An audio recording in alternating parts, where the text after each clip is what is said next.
பாசக்கூட்டத்தை காணல் நீர் போல பொய்யாக தோன்றி நீங்குவது என அறிய வேண்டும். இந்த உடம்பு இப்படியே இந்த உடம்போடவே நாம் இருக்க மாட்டோமுங்க. உடம்பை விட்டே ஆகணும். இன்றைக்கி இல்லை நாளைக்கு, நாளைக்கு இல்லை நாளான்னைக்கு. விடுறதுக்கு போய் எதுக்குங்க இத்தனை கஷ்டம்?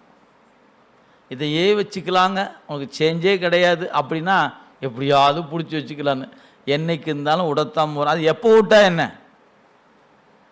அப்போ இது மேலே பற்று வைக்கக்கூடாது. இருக்கிற வரைக்கும் பண்ணுவோம். அது எது போலன்னு கேட்டால், சும்மா சொல்கிற உதாரணத்துக்காக சொல்லுவது, நம்ம வீட்டுக்கு ஒருத்தங்க வேலைக்கு வராங்க, பணியாளர். காலையில் 8 மணிக்கு வருவாங்க, சாயந்தரம் 6 மணி வரைக்கும் வேலை செய்வாங்க. அப்படி சும்மா உதாரணத்துக்காக சொல்கிறேன். சட்டப்பிரகாரம் 8 மணி நேரம் தான் வேலை செய்யணும். நானே 10 மணி நேரம் சொல்லிட்டேன் இல்லையா? அதில் ஒரு 8 மணி நேரம் அவங்க வேலைக்கு வருவாங்க. அந்த என்ன பண்ணுவாங்க, முதல்ல வீட்டை பூரா சுத்தமாக கூட்டுவாங்க. கூட்டி வச்சு அதை அந்தந்த பொருளை பாத்திரம் தேய்ப்பாங்க, பாத்திரத்தை எடுத்து அடுக்கி வைப்பாங்க. ஒவ்வொரு பொருளையும் தன் பொருள் போல் எடுத்து பாதுகாத்து சுத்தப்படி அதை தான் அந்தந்த இடத்துல கொண்டு வைப்பாங்க. மணி 5 ஆச்சுன்னு வச்சுங்களேன், கையை தொடச்சிட்டு அதை வச்சுட்டு எல்லாத்தையும் தொடச்சிட்டு போயிட்டு வரங்கம்மான்னு கும்பிட்டு போயிட்டே இருப்பாங்க. 5 மணி வரைக்கும் அவங்க அந்த பொருள் ஒவ்வொரு பொருளும் அவங்க பொருள் போல் பாதுகாத்து சுத்தமாக எடுத்து வைப்பாங்க. 5 மணி ஆச்சுன்னா விட்டுட்டு கிளம்புறோம் பார்த்தீங்களா, அது மாதிரி. அப்போ நம்ம என்ன பண்ணுவோம், இந்த உடம்பு என்ற கூட்டில் உசிர் என்பது வேலைக்காரன் போல் வச்சுக்கணும். இதை பாதுகாக்கணும்.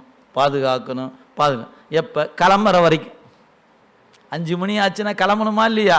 அது மாதிரி நமக்கு ஒரு காலம் சாமி குறித்து வச்சுருப்பார். அன்றைக்கி வந்துச்சுன்னா, இல்லைங்க இந்த உடைய கொஞ்சம் வசதியாக இருக்குது, பேசாமல் இங்கேயே இருந்துக்கிறேன்னா எசமாக விடுவாரா என்ன?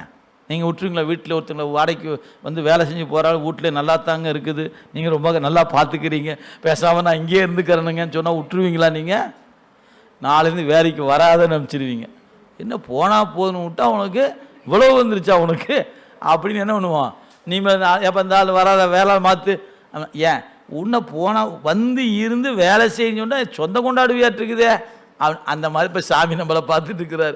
ஏன்டா உன்னை போய் ஒரு 50 வருஷம் இரு அப்படின்னு சொன்னால், ஐயோ நான் இதுலேயே இருந்துக்கிறேன்னு சொல்கிறியே, இதெல்லாம் ஓங்கி 4 வச்சு கிளம்பட அப்படின்னு கிளப்பிடுவாரா இல்லையா?